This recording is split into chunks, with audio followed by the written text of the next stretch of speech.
Suicide ಮಾಡೋಕ್ಕಿಂತನೂ ವಿದ್ಯಾರ್ಥಿಗಳು ತಮ್ಮ ಹಕ್ಕನ್ನ ತಾವು ಕೇಳಬಹುದ್ರಿ ಸರ್ಕಾರ ಹತ್ರ.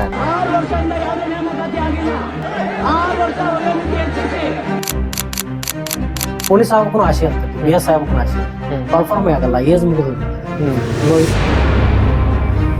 ಸರ್ಕಾರ ಹತ್ರ ಏನಂತ ಮುಗಿದ್ಲಿಗೈತಿ ರಿಲ್ಯಾಕ್ಸೇಷನ್ ಕೊಟ್ರೆ ಕೇಳ್ಬೋದ್ರಿ ಅವ್ರು. ಅದ್ರ ಸಲುವಾಗಿ ಪ್ರೊಟೆಸ್ಟ್ ಮಾಡ್ಬೋದ್ರಿ.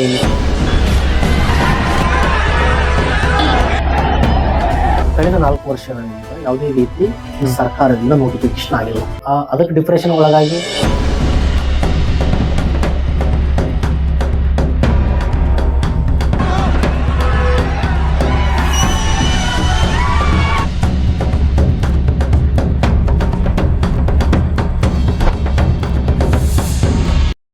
ನೀವು ಹಗಲು ರಾತ್ರಿ ಓದೋದನ್ನ ನೋಡಿದ್ರೆ ನಂಗೆ ಅಯ್ಯೋ ಪಾಪ ಅನ್ಸುತ್ತೆ. ಹಾಗಾದ್ರೆ ನೀವು ಕೇಳ್ಬೋದು, ನಾವು ಓದೋದನ್ನೇ ಬಿಟ್ಬಿಡ್ಬೇಕಾ? ಇಲ್ಲ, ನೀವು ಓದ್ತಿರೋದು ನನಗೆ ಪ್ರಾಬ್ಲಮ್ ಅಲ್ಲ.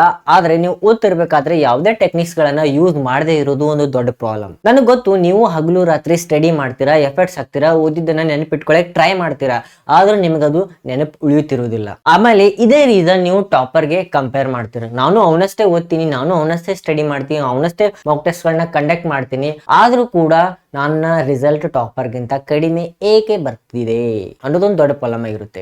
ಸೊ ಈ ಒಂದು ವಿಡಿಯೋ ನೀವು ಕಂಪ್ಲೀಟ್ಲಿ ಮುಗಿಯೋವರೆಗೆ ನೋಡಿದ್ರೆ ನಿಮಗೆ ಬೇಸಿಕ್ ಆದಂತ ಐಡಿಯಾ ಸಿಗುತ್ತೆ. ನೀವು ಓದಿರುವ ಕಾನ್ಸೆಪ್ಟ್ ನೀವು ಯಾವ ರೀತಿ ನೆನಪು ಇಟ್ಕೋಬೇಕು ಅನ್ನೋದು. ಇದ್ರೊಳಗಡೆ ಕೆಲವೊಂದಿಷ್ಟು ಮೆಮರಿ ಟೆಕ್ನಿಕ್ಸ್ ಗಳನ್ನ ಡಿಸ್ಕಸ್ ಮಾಡಿದ್ದೇವೆ. ಅದೇ ರೀತಿ ನೀವು ಓದಿರೋ ಕಾನ್ಸೆಪ್ಟ್ ಅನ್ನ ಯಾವ ರೀತಿ ನೆನಪು ಇಟ್ಕೋಬೇಕು ಅನ್ನೋದ್ರ ಬಗ್ಗೆ ಈ ಒಂದು ವಿಡಿಯೋದಲ್ಲಿ ನಾವು ಕಂಪ್ಲೀಟ್ಲಿ ಡಿಸ್ಕಸ್ ಮಾಡಿದ್ದೇವೆ. ಸೊ ವಿದ್ಯಾರ್ಥಿಗಳು ಯಾವ ರೀತಿ ಫ್ರಸ್ಟ್ರೇಟೆಡ್ ಆಗಿರಬಹುದು, ನಿಮ್ಮ ಬ್ರೈನ್ ಮೇಲೆ ಯಾವ ರೀತಿ ಪ್ರೆಷರ್ ಅನ್ನ ತಗೊಳ್ಬಹುದು, ಫ್ಯಾಮಿಲಿ ಪ್ರೆಷರ್ ಆಗಿರ್ಲಿ, ಯಾವುದೇ ರೀತಿಯ ಜಾಬ್ ನೋಟಿಫಿಕೇಶನ್ ಬರದೇ ರೀಸನ್ ದಿಂದ ನೀವು ಅನ್ನೆಸೆಸರಿ ಸುಸೈಡಲ್ ಥಾಟ್ಸ್ ಗಳನ್ನ ಬರದೇ ಇರುವ ಹಾಗೆ ನಿಮ್ಮ ಬ್ರೈನ್ ಆಗಿರ್ಲಿ, ನಿಮ್ಮ ಮನಸ್ಥಿತಿಯನ್ನು ನೀವು ಯಾವ ರೀತಿ ಕಾಪಾಡಬೇಕು ಅನ್ನೋದ್ರ ಬಗ್ಗೆ ಈ ಒಂದು ವಿಡಿಯೋದಲ್ಲಿ ನಾವು ಡಿಸ್ಕಸ್ ಮಾಡಿದ್ದೇವೆ. Let's enjoy the show. Sir, ಈಗಿನ ನಮ್ಮ ವಿದ್ಯಾರ್ಥಿಗಳು ಏನೈತ್ರಿ, ಬಹಳಷ್ಟು ಸುಸೈಡಲ್ ಥಾಟ್ಸ್ ಗಳು ಬರ್ತಿರ್ತಾವ್ರಿ. ಸೊ ನೀವು ಲಾಸ್ಟ್ ಟೈಮ್ ನೋಡಿರ್ಬೋದ್ರಿ, ಧಾರವಾಡದೊಳಗ್ರಿ ಒಬ್ಬ ವಿದ್ಯಾರ್ಥಿ ಸುಸೈಡ್ ಮಾಡ್ಕೊತಾನ್ರಿ. ಅಲ್ಲಿ ಒಂದು ದೊಡ್ಡ ಪ್ರಮಾಣದ ಪ್ರೊಟೆಸ್ಟ್ ಕೂಡ ಆಗಿತ್ರಿ.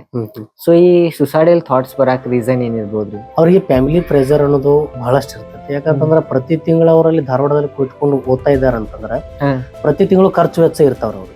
ಅಂದ್ರೆ ಅವ್ರಿಗೆ ಊಟದ ಖರ್ಚಾಗಿರ್ಬೋದು, ರೂಮಿನ ಖರ್ಚಾಗಿರ್ಬೋದು, ಲೈಬ್ರರಿ ಆಗಿರ್ಬೋದು, ಬುಕ್ಸ್ ಆಗಿರ್ಬೋದು, ಮ್ಯಾಗಜಿನ್ ಆಗಿರ್ಬೋದು, ಇಂತ ಎಲ್ಲಾ ಖರ್ಚುಗಳನ್ನ ಮನೆಯಲ್ಲಿ ಅಂತ ಪರಿಸ್ಥಿತಿ ಇದ್ರು ಅವ್ರು ಕೂಡ ತಂದೆ ತಾಯಿ ಮಗ ಅಲ್ಲಿ ಓದ್ತಾ ಇದಾನಂದ್ರೆ ಅವ್ರು ತೆಗೆದುಕೊಳ್ತಾರ. ಅದೇನ್ ಅವರಿಂದ ಫೈನಾನ್ಸಿಯಲ್ ಬರ್ಡನ್ ಆಗಂಗಿಲ್ಲ ಮನೆಯವ್ರಿಗೆ. ಯಾಕಂದ್ರ ಮಗ ಒಂದ್ ಏನೋ ಸಾಧನೆ ಮಾಡ್ತಾನು, ಅವನಿಂದ ಏನೋ ಒಂದು ನಿರೀಕ್ಷೆ ಮಾಡ್ಬೋದು ಅಂತಂದ ಆಸೆ ಇಟ್ಕೊಂಡ್ ಕೊಟ್ಟಿರ್ತಾರು. ಅದಕ್ಕಾಗಿ ಇಲ್ಲೇನು ಓದ್ತಿರ್ತಾರಲ್ರಿ ಧಾರವಾಡದೊಳಗೆ ವಿದ್ಯಾರ್ಥಿ, ಅವಾಗ ಇದು ಮನಿ ಸಮಸ್ಯೆಯಲ್ಲಿ ಈ ರೀತಿ ತಂದೆ ತಾಯಿ ಕಷ್ಟಪಟ್ಟು ಓದಿಸ್ತಾ ಇರ್ತಾರತಂದ ನಾವು ಸಾಧನೆ ಅಂದ್ರೆ ಸರ್ಕಾರಿ ನೌಕರಿನೇ ಸಾಧನೆ ಅಲ್ಲ. ಯಾಕಂದ್ರೆ ಈಗ ಒಂದು ಎಕ್ಸಾಂಪಲ್ ನೋಡ್ರಿ, ಆಟಗಾರ ಕ್ರಿಕೆಟರ್ ಸಚಿನ್ ತೆಂಡೂಲ್ಕರ್ 10ನೇ ಫೇಲ್ ಆದ್ರೂ ಕೂಡ ಅವ್ನು ಕ್ರಿಕೆಟ್ ಯುಗದಲ್ಲಿ ಒಂದು ದೊಡ್ಡ ಕ್ರಾಂತಿಯನ್ನ ಸೃಷ್ಟಿ ಮಾಡಿದ. ಇಂತ ಅನೇಕ ಉದಾಹರಣೆಗಳು ಇರ್ತಾವ. ಕ್ರಿಕೆಟ್ ದೇವ್ರ ಅದಕ್ಕೆ ಕ್ರಿಕೆಟ್ ಅನ್ನ ದೇವ್ರ ಅಂತ ಕರೀತಾರೆ ಎಲ್ಲರೂ. ಅದಕ್ಕಾಗಿ ನಾವು ಶಿಕ್ಷಣ ಕಲಿಯೋದು ಎದಕ್ಕಪ್ಪ ಅಂತಂದ್ರ ಒಳ್ಳೆ ನಾಲೆಜ್ಗೋಸ್ಕರ ಅಥವಾ ಸೊಸೈಟಿಯಲ್ಲಿ ಒಳ್ಳೆ ಲೈಫ್ ಲೀಡ್ ಮಾಡೋದಕ್ಕೋಸ್ಕರ ಈ ರೀತಿ ನಾವು ಇರ್ತೈತ್ರಿ ಇದು. ಅದಕ್ಕಾಗಿ ಸಮಸ್ಯೆಯಿಂದ ಡಿಪ್ರೆಷನ್ ಒಳಗಾಗಿ ಸಾವನ್ನ ಕೊನೆಯ ನಿರ್ಧಾರ ಅಲ್ಲ. ಮಾಡೋದು ಒಳ್ಳೇದಲ್ಲ. ಈಗ ಬಿಜಾಪುರದಾಗೂ ಆಗೈತ್ರಿ ಪ್ರೊಟೆಸ್ಟ್ ನೋಡ್ರಿ. ಈಗ ಬಿಜಾಪುರದಾಗ ಆಗೈತ್ರಿ ಮೊನ್ನೆ. ಧಾರವಾಡದಲ್ಲಿ ಒಂದ್ ದೊಡ್ಡ ಪ್ರಮಾಣದಲ್ಲಿ ಹೋರಾಟ ಮಾಡಿದ್ರು. ಇದಕ್ಕೆ ಮುಖ್ಯ ಕಾರಣ ಏನಪ್ಪಾ ಅಂತಂದ್ರ ಕಳೆದ 4 ವರ್ಷಗಳಿಂದ ಯಾವುದೇ ರೀತಿ ಸರ್ಕಾರದಿಂದ ನೋಟಿಫಿಕೇಶನ್ ಆಗಿಲ್ಲ. ಇದು ಎಕ್ಸ್ಪೆಷಲಿ ಒಂದು ಪೊಲೀಸ್ ಡಿಪಾರ್ಟ್ಮೆಂಟ್ ಆಗಿರ್ಬೋದು, ಕನ್ಫರ್ಮ್ ಆಗಿಲ್ಲ. ಮತ್ತು ಅವ್ರು ಏನ್ ಮಾಡ್ತಾರ, 4 ವರ್ಷಗಳಿಂದ ಅಂದ್ರೆ ಪ್ರತಿ ತಿಂಗಳ ರೂಮ್ ರೆಂಟು, ಊಟದ ಖರ್ಚು ಎಲ್ಲ ನಿಭಾಯಿಸ್ಕೊಂಡು ಇಷ್ಟೆಲ್ಲ ಮಾಡ್ತಾ ಇದ್ರು ಕೂಡ ಅವ್ರಿಗೆ ಏಜ್ ಅನ್ನೋದು ಹೋಗ್ತಾ ಇರುತ್ತೆ. ಅದಕ್ಕೊಂದು ಲಿಮಿಟ್ ಏಜ್ ಅನ್ನೋದು ಇರುತ್ತೆ. ಅದು ಈ ಡಿಪಾರ್ಟ್ಮೆಂಟ್ ಇಂತಿಷ್ಟು ಏಜು, ಕಾಸ್ಟ್ ವೈಸು ಇದಿರುತ್ತಲ್ವಾ. ಅದಕ್ಕಾಗಿ ಅವರು ಅದಕ್ಕೆ ಡಿಪ್ರೆಷನ್ ಒಳಗಾಗಿ ಈಗಿನ ಜನರೇಷನ್ ದವ್ರು ಏನ್ ಮಾಡ್ತಾ ಇದಾರೆ ಅಂತಂದ್ರೆ ಅದಕ್ಕೆ ಇದಕ್ಕೊಂದು ಮುಖ್ಯವಾದ ಒಂದು ಸೊಲ್ಯೂಷನ್ ಏನಪ್ಪಾ ಅಂತಂದ್ರ ನಾವು ಬರೀ ರಾಜ್ಯ ಸರ್ಕಾರದ ಹುದ್ದೆಗಳನ್ನ ಆಯ್ಕೆ ಮಾಡೋದು ಒಂದು ತಪ್ಪು ಕಲ್ಪನೆ ಅಂತ ನನಗ್ ಅನಿಸ್ತಾ ಇದೆ ಇವಾಗಿನ ಜನರೇಷನ್ ನೋಡಿದ್ರೆ. ಯಾಕಂತಂದ್ರೆ ಈ ಪೊಲೀಸ್ ಆಗ್ಬೇಕು ಆಸೆ ಇರ್ತೈತಿ, BS ಆಗ್ಬೇಕು ಆಸೆ ಇರ್ತೈತಿ, ಕನ್ಫರ್ಮ್ ಆಗಲ್ಲ, ಏಜ್ ಮುಗಿದು ಹೋಗ್ಬಿಡ್ತದೆ. ಇವಾಗ ಎಷ್ಟು ಕಷ್ಟಪಟ್ಟು 4 ವರ್ಷ ಗಂಟ್ಲೆ ಅವ್ರ ಮನೆಯವರು ದುಡ್ಡು ಕೊಟ್ಟು ನೀವು ಖರ್ಚು ಮಾಡಿ ಎಲ್ಲಾ ಓದಿ ಖಾಲಿ ಕೈಲಿ ಮನೆಗೆ ಬಂದ್ರೆ ಮನೆಯವರು ಮರ್ಯಾದೆ ಕೊಡ್ತಾರ, ಊರಿನ ಜನರು ಮರ್ಯಾದೆ ಕೊಡ್ತಾರ, ರಿಲೇಷನ್ ಅವರು, ಫ್ರೆಂಡ್ಸ್ ಅವರು ಯಾರು ಮರ್ಯಾದೆ ಕೊಡಲ್ಲ. ಅದಕ್ಕೆ ನಾವು ಹೇಳ್ತಾ ಇರೋದೇನು, ಇವಾಗ ನಾವು ಕೇಂದ್ರ ಸರ್ಕಾರದ ಹುದ್ದೆಗಳ ಬಗ್ಗೆ ನೋಡಿದ್ರೆ ನಮಗೆ ಏನ್ ಅನಿಸುತ್ತೆ, ಒಂದು ವರ್ಷದಲ್ಲಿ 2 ಬಾರಿ ಅಗ್ನಿವೀರ ಆಯ್ತು, SSC ಡಿಪಾರ್ಟ್ಮೆಂಟ್ ಆಯ್ತು, CGL, CHSL, MTS, ಅದೇ ರೀತಿ RRB NTPC D ಗ್ರೂಪ್ ಹಲವಾರು ಹುದ್ದೆಗಳಲ್ಲಿ ಕಾಲ್ಫಾರ್ಮ್ ಆಗ್ತಾ ಇರುತ್ತೆ.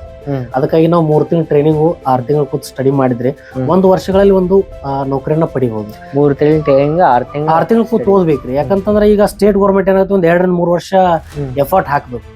ಇವಾಗ ನಾವು ನಿಮ್ಗೆ ಇನ್ನೊಂದು ಗೊತ್ತಿರ್ಲಿ, ಪೊಲೀಸ್ ಆಗೋರು ಆಲ್ಮೋಸ್ಟ್ ಆರ್ಟ್ಸ್ ಸ್ಟೂಡೆಂಟ್ಸ್ ಬರ್ತಾರೆ, ಬ್ಯಾಚುಲರ್ ಆಫ್ ಆರ್ಟ್ಸ್. ಸೈನ್ಸ್ ಮಾಡಿದವರೆಲ್ಲ ಏನ್ ಮಾಡ್ತಾರೆ, ಅವರು ND ಆಯ್ತು, JA NEET MBBS ಈ ರೀತಿ ಅವ್ರು ಹೋಗ್ತಾ ಇರ್ತಾರೆ. ಅದಕ್ಕಾಗಿ ನಾವು ಹೇಳೋದೇನಪ್ಪಾ ಅಂತಂದ್ರ 3 ತಿಂಗಳು ಟ್ರೈನಿಂಗು 6 ತಿಂಗಳು ಕೂತ್ ಸ್ಟಡಿ ಮಾಡಿದ್ರೆ 1 ವರ್ಷದಲ್ಲಿ ಒಂದು ಜಾಬ್ ಪಡ್ಕೋಬಹುದು. ಮತ್ತೆ ಇನ್ನೊಂದು ನೀವು ಸ್ಟಾರ್ಟಿಂಗ್ ಹೇಳಿದ್ರಿ ಹಿಂಗ ಈ ರೀತಿ ಸಮಸ್ಯೆ ಎಲ್ಲ ಸೂಸೈಡ್ ಮಾಡ್ಕೊಂಡಾರ ನೋಡ್ರಿ. ಒಂದು ಫ್ಯಾಮಿಲಿ ಸಮಸ್ಯೆದಾಗ ಐತಿ ಅಥವಾ ಒಂದು ರಿಲೇಷನ್ ಅವ್ರು ಈ ರೀತಿ ಹೇಳಿಸಿ ಮಾತಾಡತ್ತಾರು, ಇದಕ್ಕೆಲ್ಲ ಸಾವಿರಾರು ಸಮಸ್ಯೆಗಳಿಗೆ ಒಂದೇ ಪರಿಹಾರ ಏನಪ್ಪಾ ಅಂತಂದ್ರೆ ಅದೊಂದು ಗೌರ್ಮೆಂಟ್ ನೌಕರಿ. ಅದಕ್ಕೆ 1 ವರ್ಷದಲ್ಲಿ ನಾವು ಜಾಬ್ ಮಾಡ್ಕೋಬೇಕಾದ್ರೆ ನಾವು ಕೇಂದ್ರ ಸರ್ಕಾರದ ಹುದ್ದೆಗೆ ಇದನ್ನ ಆಯ್ಕೆ ಮಾಡಿಕೊಂಡ್ರೆ ಆಗ್ಬಹುದು. ಯಾಕಂದ್ರೆ ಇವಾಗ ನೋಡ್ರಿ, ಕಾಂಗ್ರೆಸ್ ಅವರು BJP ಅವ್ರು ಬೈತಾರ, BJP ಅವರು ಕಾಂಗ್ರೆಸ್ ಅವ್ರು ಬೈತಾರ.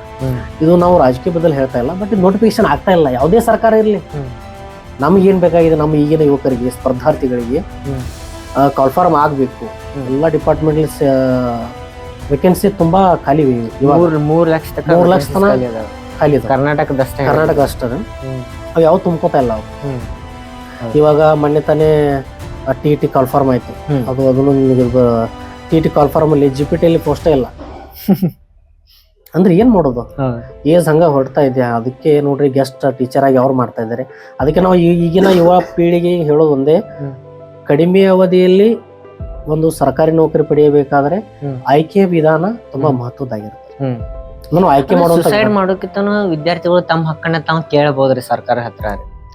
ಅಂದ್ರೆ ಏಜ್ ರಿಲ್ಯಾಕ್ಸೇಷನ್, ಏಜ್ ಅನ್ಕ ಮುಗಿದ್ ಹೋಗೈತಿ, ರಿಲ್ಯಾಕ್ಸೇಷನ್ ಕೊಡ್ರಕ್ಕೆ ಕೇಳ್ಬೋದ್ರಿ ಅವ್ರಿಗೆ. ಅದ್ರ ಸಲುವಾಗಿ ಪ್ರೊಟೆಸ್ಟ್ ಮಾಡ್ಬೋದ್ರಿ. ಇಲ್ಲಿ ಮತ್ತೇನಾದ್ರು ಬೇರೆ ಹಾದಿರ್ಬೋದು. ನಿಮ್ಗೆ ಇನ್ನೊಂದು ಗೊತ್ತಿರ್ಬೋದು, ನಮ್ಮ ಒಂದು ರಾಜ್ಯದಲ್ಲಿ ಯಾವ ರೀತಿ ಐತೆ ಅಂದ್ರ, ಮೊನ್ನೆ ನಿಮ್ಗೆ ಗೊತ್ತಾಗಿರ್ಬೋದು ಕಬ್ಬಿನ ಹೋರಾಟ. ಗುರ್ಲಾಪುರ ಕ್ರಾಸ್ ಅಲ್ಲಿ ಕಬ್ಬಿನ ಹೋರಾಟದ ಬಗ್ಗೆ ನಿಮ್ಗೆ ಗೊತ್ತೇ ಇರ್ಬೋದು. ಅವ್ರು 3500 ನಮ್ ಕಬ್ಬಿನ ಬೆಲೆ ನಿಗದಿ ಮಾಡಿ ಅಂತ ಕಟ್ಟುಪಟ್ಟು ಕುಳಿತರು ಕೂಡ 3300 ಅದು ಏನೋ 50 ರೂಪಾಯಿ ಸರ್ಕಾರ, 3250 ರೂಪಾಯಿ ಕಬ್ಬಿನ ಫ್ಯಾಕ್ಟ್ರಿ ಮಾಲಕರು ಕೊಡ್ಬೇಕಂತ ತೀರ್ಮಾನ ಮಾಡಿದ್ರು. ಅದು ಯಾವ ಆಧಾರದ ಮೇಲೆ ಮಾಡಿದ್ರು ಅವರು? ರಿಕವರಿ ಮೇಲೆ ಮಾಡಿದ್ರು. ಇದರಿಂದ ಎಚ್ಚೆತ್ತುಕೊಂಡು ಮತ್ತೆ ಮುಧೋಳದಲ್ಲಿ ರೈತರು ಹೋರಾಟ ಮಾಡಿದ್ರು.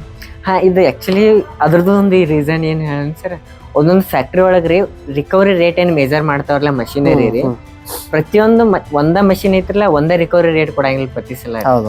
ಬೇರೆ ಬೇರೆ ರೇಟ್ ಕೊಡ್ತಿರ್ತಾರೆ. ಅದ್ರ ಸಂಬಂಧ ರೈತರ ಇದ್ರ ಹಿಂದೆ ಅದಾಯ್ತು. ಮುಧೋಳದಲ್ಲಿ ಗುರ್ಲಾಪುರದಲ್ಲಿ ಈ ರೀತಿ ಆಗಿದ್ದಾಗ ಇಲ್ಲಿ ಸೈದಾಪುರ ಪಕ್ಕದಲ್ಲಿ ಸಮೀರೋಡಿ ಫ್ಯಾಕ್ಟ್ರಿಗೆ ಬೆಂಕಿ ಹಚ್ಚಿದ್ರು. ಇದರಿಂದ ಯಾರಿಗೆ ಲುಕ್ಷಣ ಆಯ್ತು ಹೇಳ್ರಿ? ನಾನು ರೈತರಿಗೆ ಲುಕ್ಷಣ ಆಯ್ತು. ಇದರಿಂದ ಪೂರ್ತಿ ಎಫೆಕ್ಟ್ ಆಗೋದೇ ಮಕ್ಕಳಿಗೆ.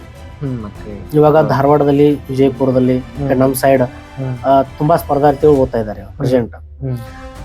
ವರ್ಷ ಪೂರ್ತಿ ಕಬ್ಬನ್ನ ಬೆಳೆದು ಕಬ್ಬಿಗೆ ಸರಿಯಾದ ರೀತಿ ಬೆಲೆ ಸಿಗದೆ ಹೋದಲ್ಲಿ ಈ ರೀತಿ ಅನಾಹುತಗಳು ಸಂಭವಿಸಿದ್ರೆ ಯಾವ ರೀತಿ ಅವ್ರ ಮಕ್ಕಳನ್ನ ಒಂದು ಓದಿಸ್ತಾರೆ ಹೇಳ್ರಿ ನೋಡೋಣ.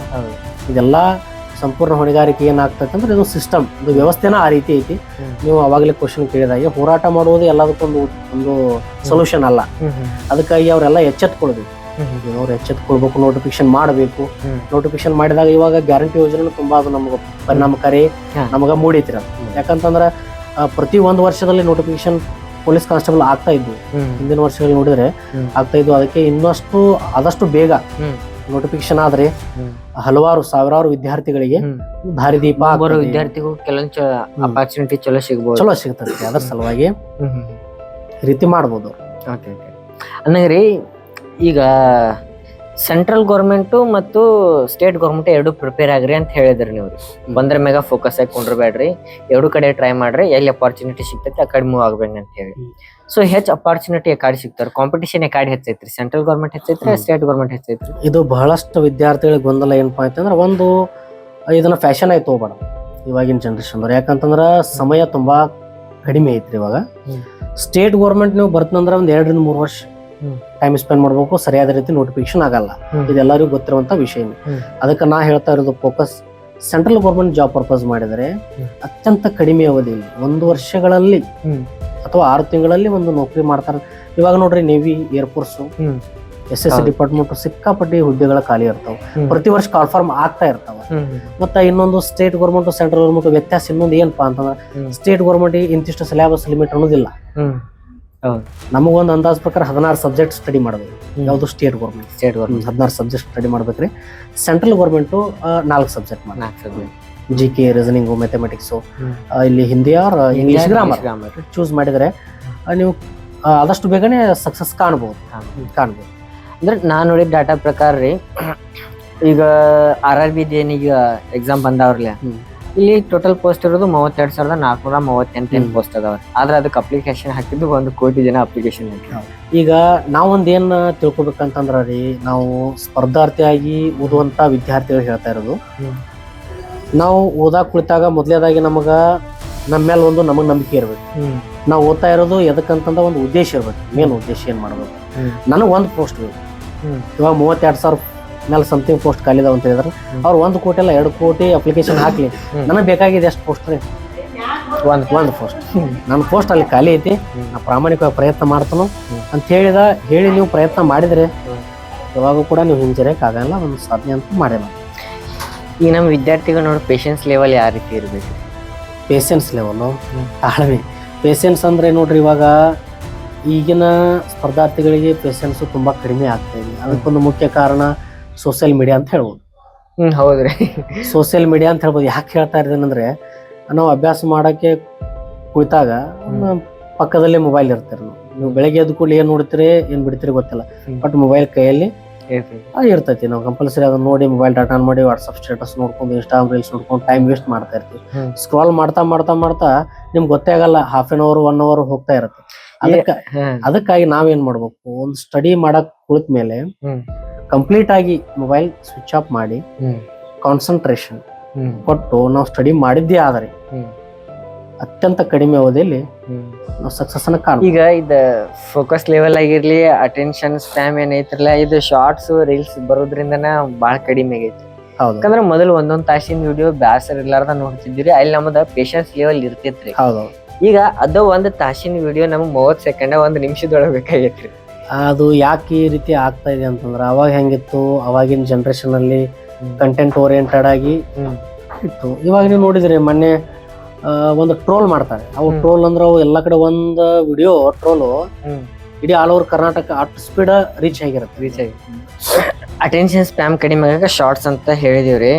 ನೆಕ್ಸ್ಟ್ ಒಂದು ನಾನ್ ನೋಡಿದ್ ಕತ್ತೀರಿ, ಇದು ರಿಯಲ್ ಲೈಫ್ ಇನ್ಸಿಡೆಂಟ್ ರೀ. ಲಾಸ್ಟ್ ಟೈಮು ಹೋದ ವರ್ಷ ಆರ್ಮಿ ರಿಸಲ್ಟ್ ಬಿಟ್ಟಿದ್ದಿರಿ. ಐ ಥಿಂಕ್ ಅದು ಬೆಂಗಳೂರು ಯಾರೋದಿರ್ಬೋದ್ರಿ. 1ನೇ ಲಿಸ್ಟ್ದಾಗ ಆ ಹುಡುಗನ ಹೆಸರು ಬಂದಿದ್ದಿಲ್ರಿ. ಎಕ್ಸಾಮು ಬರ್ದಿದ್ರಿ, ಫಿಸಿಕಲ್ ಕೊಟ್ಟಿದೆ, ಎಲ್ಲ ಆಸಮ್ ನಡೆದಿತ್ರಿ. ಅವ್ನ ಪ್ರಕಾರ ರೀ ನಾ ಸೆಲೆಕ್ಷನ್ ಹಾಕನಂತ ಅವಂಗ ಅನಿಸಿತ್ರಿ. ಅಲ್ಲಿ 1ನೇ ಲಿಸ್ಟ್ದಾಗ ಒಂದು ಹೆಸರು ಬರ್ಲಿಲ್ರಿ, ಸೊ ಅವ ಸುಸೈಡ್ ಮಾಡ್ಕೊಂಡ್ರಿ. ಆದ್ರೆ 2nd ಲಿಸ್ಟ್ ಏನ್ ಬಿಟ್ಟಿದ್ರಲ್ಲ, ಅಲ್ಲಿ ಒಂದು ಸೆಲೆಕ್ಷನ್ ಆಗಿತ್ರಿ. ಪಾಪ ಅವ ಇದ್ದಂದ್ರೆ ಅದು ಜಾಯಿನ್ ಆಗ್ಬೋದಿತ್ರ. ಅದ್ರ ದುಡುಕಿ ಎಷ್ಟು ತಪ್ಪು ನಿರ್ಣಯ ತಗೊಂಡ್ ನೋಡ್ರಿ. ಅದಕ್ಕೆ ಒಬ್ಬ ಮನುಷ್ಯಾಗ ಮಾಡೋ ಪ್ರಯತ್ನ ನಾವು ಮಾಡ್ಬೇಕು, ಫಲಾಫಲಗಳನ್ನ ದೇವ್ರ ಹತ್ರ ಬರ್ಬೇಕು. ಅದಕ್ಕೆ 100% ಪ್ರಯತ್ನ ಮಾಡಲ್ಲ, 99% ಎಫರ್ಟ್ ಹಾಕಿ ನಾವು ಹೋಗ್ಬೇಕು. 1% ಹನಿವಾರ ಇರತೈತಿ. ನಾವು ಪ್ರಾಮಾಣಿಕವಾಗಿ ಪ್ರಯತ್ನ ಮಾಡಿದ್ದೇ ಆದ್ರೆ ನಮಗಾದ ಪ್ರತಿಫಲ ಸಿಕ್ಕೇ ಸಿಗುತ್ತೆ. ಅದಕ್ಕೆ ಪೇಷನ್ಸ್ ಬೇಕು. ಇವಾಗ ನೀವು ಅಂದ್ರೆ 1ನೇ ಲಿಸ್ಟ್ನ್ಯಾಗ ಅವನ ಹೆಸರು ಇದ್ದಿದ್ದಿಲ್ಲ, 2ನೇ ಲಿಸ್ಟ್ನ್ಯಾಗ ಇತ್ತು, 1ನೇ ಲಿಸ್ಟ್ ನೋಡಿ ಅವ್ನು ಸೂಸೈಡ್ ಮಾಡ್ಕೊಂಡ. ಅದಕ್ಕಾಗಿ ಇವ್ರಿಗೆ ಏನಾಗಿದೆ ಅಂತಂದ್ರ ತಾಳ್ಮೆನೇ ಇಲ್ಲ. ಎಲ್ಲಾನು ಜಲ್ದಿ ಸಿಗ್ಬೇಕಂದ್ರೆ ಈಗ ನೋಡ್ರಿ 1 to ಡಿಗ್ರಿ 15 ವರ್ಷ ಟೈಮ್ ಸ್ಪೆಂಡ್ ಮಾಡಿರ್ತಾರೆ. 15 ವರ್ಷ ಇವ್ರ ಎಜುಕೇಶನ್ ಮುಗಿದಿರುತ್ತೆ. ಒಂದು ಗೌರ್ಮೆಂಟ್ ನೌಕರಿ ರೀ, ಸರ್ಕಾರಿ ನೌಕರಿ, ಇಂಥ ಒಂದು ಯುಗದೊಳಗ ಒಂದು ಅಟ್ಲೀಸ್ಟ್ ಒಂದು ವರ್ಷ 2 ವರ್ಷ ಪ್ರಯತ್ನ ಮಾಡ್ಬೇಕಲ್ರಿ. 3 ತಿಂಗಳು 6 ತಿಂಗಳು ಸಿಗಬಹುದು, ಸಿಗ್ಲಿಕ್ಕಿಲ್ಲ ಅಂತ ಹೇಳ್ತಾ ಇಲ್ಲ, ಬಟ್ ಅದು ಆಲ್ರೆಡಿ ಒಂದು 50% 60% ರೆಡಿ ಇದ್ದವ್ರು ಬೇಕು. ನೀವು ಜೀರೋದಿಂದ ತಯಾರು ಮಾಡ್ತಾರೆ 1 ವರ್ಷ 2 ವರ್ಷ ನೀವು ಟೈಮ್ ಸ್ಪೆಂಡ್ ಮಾಡಬೇಕು. ಅದಕ್ಕೆ ಒಂದು ಸ್ವಲ್ಪ ಪೇಷನ್ಸ್ ಲೆವೆಲ್ ಬೇಕು. ಇನ್ನು ನಮ್ಮ ಬಹಳಷ್ಟು ವಿದ್ಯಾರ್ಥಿಗಳು ಏನಪ್ಪಾ ಅಂದ್ರೆ, ಈಗ ನೆಕ್ಸ್ಟ್ ಟೈಮ್ SSC GD ಕಾಲ್ಫಾರ್ಮ್ ಬರ್ತೈತ್ರಿ, RRB ತನಕ ಈಗ ಎಕ್ಸಾಮ್ ಸ್ಟಾರ್ಟ್ ಆಕತ್ರಿ ಅಷ್ಟ 27ನೇ ತಾರೀಕಿಂದ ರೀ. ಈಗ ಸ್ಟಡಿ ಮಾಡ್ತಿರ್ತಕ್ಕಂಥ ವಿದ್ಯಾರ್ಥಿಗಳೊಡೆ ಕೆಲವೊಂದಿಷ್ಟು ಜನ ವಿದ್ಯಾರ್ಥಿಗಳು ಹೆಂಗದಾರ ಅಂದ್ರ ರೀ, 1-2 ಸಾರಿ ಓದಿದ್ರೆ ಸಾಕ್ರಿ ಅವ್ರಿಗೆ ನೆನಪು ಉಳಿದು ಬಿಡ್ತೈತ್ರಿ. ಕೆಲವೊಂದಿಷ್ಟು ಜನ ವಿದ್ಯಾರ್ಥಿ ಹೆಂಗದಾರ, ಇವ್ರು 10 ಸಾರಿ ರಿಪಿಟೇಷನ್ ಮಾಡಿದ್ರು ಅವ್ರಿಗೆ ತಲೆಯಾಗ ಕೊಂಡಿರ್ತಿರಂಗಿಲ್ಲ. ಸೊ ಇಬ್ಬರು ವಿದ್ಯಾರ್ಥಿಗಳ ನಡಬರ್ಕಿನ ಡಿಫ್ರೆಂಟ್ ಅಪ್ರೋಚ್ ಏನಾಗಿರ್ತದೆ? ಇದಕ್ಕೊಂದು ಸಿಂಪಲ್ ಒಂದು ಎಕ್ಸಾಂಪಲ್ ಕೊಡ್ಬೇಕಾದ್ರೆ, ಕಾನ್ಸಂಟ್ರೇಷನ್ ಅನ್ನೋದು ಬಹಳ ಮಹತ್ವದ. ಎಲ್ಲರಲ್ಲಿ ಕಾನ್ಸಂಟ್ರೇಷನ್ ಏಕಾಗ್ರತೆ ಅನ್ನೋದು ಒಂದೇ ರೀತಿ ಇರಂಗಿಲ್ಲ. ಇವಾಗಿದ್ದ ಮನಸ್ಥಿತಿ ಒಂದು ನಿಮಿಷ ಬಿಟ್ಟು ಇರಂಗಿಲ್ಲ ನಮ್ದು. ಅದಕ್ಕಾಗಿ ಅದು ಕಾನ್ಸಂಟ್ರೇಷನ್ ನಮ್ಮಲ್ಲಿ ಬರ್ಬೇಕಾದ್ರೆ ಮೆಡಿಟೇಷನ್ ಅನ್ನೋದು ಬಹಳ ಇಂಪಾರ್ಟೆಂಟ್. ಒಂದು 5 ನಿಮಿಷ ಮೆಡಿಟೇಷನ್ ಬೆಳಿಗ್ಗೆ ಎದ್ದ ಕೂಡಲೇ ಒಂದು 5 ನಿಮಿಷ ಮೆಡಿಟೇಷನ್ ಮಾಡಿದ್ರೆ ಅಥವಾ ಈವ್ನಿಂಗ್ ಟೈಮ್ ಒಂದ್ಸಲ ನೀವು ಮಾಡಿದ್ರೆ ಮನಸ್ಸನ್ನ ನಾವು ಕೇಂದ್ರೀಕರಣಗೊಳಿಸ್ಬೋದು. ಯಾಕಂದ್ರೆ ನಾವು ಏಕಾಗ್ರತೆ ಕುರಿತನ ಒಂದು ಕ್ಲಾಸ್ ಮಾಡ್ಬೋದು, ಅದರಿಂದ ಒಂದು 1 hour ಹೇಳ್ಬೋದು. ಬಟ್ ಇವಾಗಿನ ಜನರೇಷನ್ ಅದು ರೀಚ್ ಆಗಂಗಿಲ್ಲ, ಅದು ನೋಡಂಗಿಲ್ಲ. ಎಲ್ಲರೂ ಟ್ರೆಂಡಿಂಗ್ ವಿಡಿಯೋ ನೋಡ್ತಾ ಇರ್ತಾರ, ಇಂತ ಕಂಟೆಂಟ್ ಇದ್ದ ವಿಡಿಯೋ ಯಾರು ನೋಡಲ್ಲ ಅಂತ.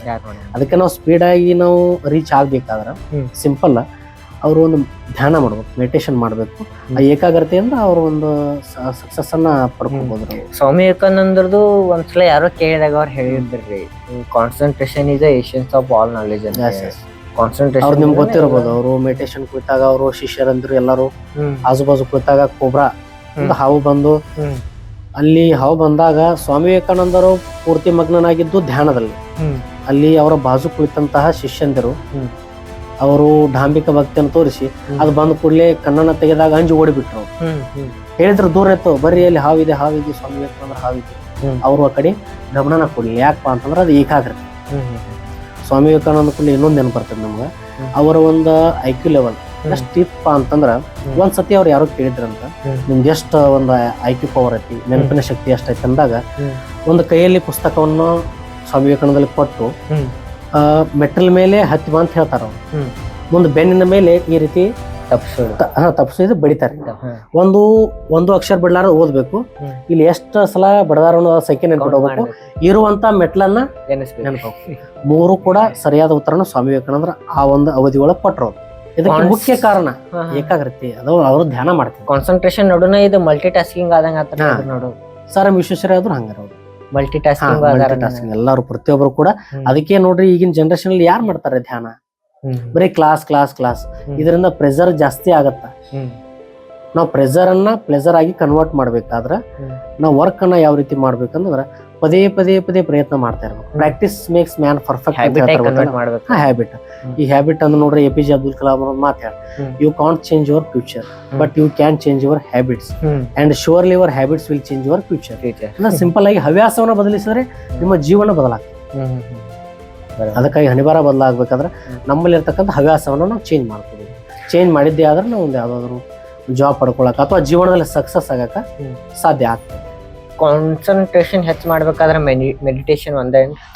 ಮೆಡಿಟೇಷನ್ ಮಾಡ್ಬೇಕ್ರಿ, ಅದರ ಜೊತೆಗೆ ನಾವು ಹೇಳಿದಿಲ್ಲ ಅವಾಗಲೇ ಸೋಷಿಯಲ್ ಮೀಡಿಯಾ ಅವಾಯ್ಡ್ ಮಾಡಿ. ನಾನೊಂದ್ ಕಡೆ ನೋಡೀನ್ರಿ, ಸೈಂಟಿಫಿಕ್ಲಿ ಒಂದು ಪೊಮೋಡೋರೋ ಟೆಕ್ನಿಕ್ ಅಂತ ಹೇಳಿ ಬರ್ತದೆ. ಆ ಪೊಮೋಡೋರೋ ಟೆಕ್ನಿಕ್ ಹೆಂಗೈತೆ ಅಂದ್ರೆ ರೀ, ಅರ್ಧ ತಾಸು ಅಂತ ಹೇಳಿ ಅಭ್ಯಾಸಕ್ಕೆ ಹೇಳಿ ತೆಗೆದು ಬಿಡೋದ್ರಿ. ಟೇಬಲ್ ಮೇಲೆ ಕೂತಾರ ಅಂದ್ರೆ ಆ ಸಬ್ಜೆಕ್ಟ್ ಪುಸ್ತಕ ಬಿಟ್ಟು ಯಾವುದೇ ರೀತಿಯ ಡಿಸ್ಟ್ರಾಕ್ಷನ್ ಇರಂಗಿಲ್ಲ. ಒಂದು ಸಿಂಗಲ್ ಪೇಜ್ ಹಾಳಿನೂ ಇರಂಗಿಲ್ಲ. ಮೊಬೈಲ್ ಒಂದ್ ಕಡೆ ಸೈಡ್ ಇಡೋದ್ರಿ. 30 ನಿಮಿಷದೊಳಗ್ರಿ 25 ನಿಮಿಷ ಎಕ್ಸಾಕ್ಟ್ ಸ್ಟಡಿ ಮಾಡೋದ್ರಿ, ಕಂಟಿನ್ಯೂಸ್ಲಿ ಓದೋದ್ರಿ. 5 ನಿಮಿಷದ ಬ್ರೇಕ್ ತಗೊಳೋದ್ರಿ. ಆ 5 ನಿಮಿಷದ ಬ್ರೇಕ್ ಹೆಂಗಿರ್ಬೇಕಂದ್ರೆ ಯಾವುದೇ ರೀತಿಯ ಮೊಬೈಲ್ ಸೋಷಿಯಲ್ ಮೀಡಿಯಾ ಏನು ಯೂಸ್ ಮಾಡಂಗಿಲ್ಲ, ಮೆಡಿಟೇಷನ್ ಟೈಪ್ ಇರ್ಬೇಕ್ರಿ ಅದೊಂದು. ನೆಕ್ಸ್ಟ್ ರೀ ಈ ರೀತಿ ರೀ 25 ನಿಮಿಷ ಸ್ಟಡಿ, 5 ನಿಮಿಷ ರೆಸ್ಟ್, 25 ನಿಮಿಷ ಸ್ಟಡಿ, 5 ನಿಮಿಷ ರೆಸ್ಟ್, ಈ ರೀತಿ ಕಂಟಿನ್ಯೂಸ್ಲಿ ಮಾಡ್ಕೊತಿರೋದ್ರಿಂದ ಏನೈತ್ರಿ, ಬ್ರೈನು ರಿಲ್ಯಾಕ್ಸ್ ಆಗಿರ್ತೈತ್ರಿ. ಅಲ್ಲಿ ಕಾನ್ಸಂಟ್ರೇಷನ್ ಪವರ್ ಹೆಚ್ಚಾಕತ್ತೈತಿ. ಇದಕ್ಕೊಂದು ಸ್ಟೋರಿನೂ ಅದ್ರ ಕೆಳಗಡೆ ಕೊಟ್ಟಿದ್ದೆ. ಆ ಸ್ಟೋರಿ ಹೆಂಗಿತ್ತಂದ್ರೆ ರೀ, ಇಬ್ಬರ ಗಿಡ ಕುಡಿಯೋ ವ್ಯಕ್ತಿಗಳು ಇರ್ತಾರೆ. ಮುಂಜಾನೆ ಹಿಡಿದ್ರೆ ಸಾಯಂಕಾಲ ತನಕ ಅವ್ರ ಕೆಲಸ ಏನಿರ್ತಂದ್ರೆ ಗಿಡ ಕುಡಿದವ್ರದ್ದು ಕೆಲಸ ಇರ್ತೈತ್ರಿ. ಸೊ ಒಬ್ಬ ವ್ಯಕ್ತಿ ಏನ್ ಮಾಡ್ತಿರ್ತಾನ್ರಿ, ಒಂದ್ ಗಿಡ ಕಡಿದು ಒಂದ್ 10-15 ನಿಮಿಷ ರೆಸ್ಟ್ ತಗೊಳ್ಳೋದು, ಮತ್ತೊಂದ್ ಗಿಡ ಕಡಿದು 15-10 ನಿಮಿಷ ರೆಸ್ಟ್ ತಗೊಳ್ಳೋದು ಮಾಡ್ತಿದ್ರಿ. ಒಬ್ಬ ವ್ಯಕ್ತಿ ಏನ್ ಮಾಡ್ತಿದ್ರಿ, ಕಂಟಿನ್ಯೂಸ್ಲಿ ಗಿಡ ಕಡ್ಕೊತ ಹೋಗ್ತಿದ್ರಿ. ಇಬ್ಬರು ಕಂಪೇರ್ ಮಾಡಿ ನೋಡಿದಾಗ ರೀ, ಮುಂಜಾನೆ ಹಿಡಿದ ಸಂಜೆ ಮಟ್ಟ ಯಾವ ಕಂಟಿನ್ಯೂ ಗಿಡ ಕಡ್ಕೊತ ಇದ್ರಲ್ಲ, ಅವ 10 ಗಿಡ ಕಡ್ದಿರ್ತಾನ್ರಿ. ಇವ್ ಏನ್ 10 ನಿಮಿಷ 15 ನಿಮಿಷ ರೆಸ್ಟ್ ಮಾಡ್ತಿರ್ತಾನಲ್ಲ, ಅವ 12 ಗಿಡ ಕಡ್ದಿರ್ತಾನ್ರಿ. ಅವ್ನ ಕಂಪ್ಯಾರಿಸನ್ ದಾಗ 2 ಗಿಡ ಹೆಚ್ಚು ಕಡ್ದಿರ್ತಾನ್ರಿ.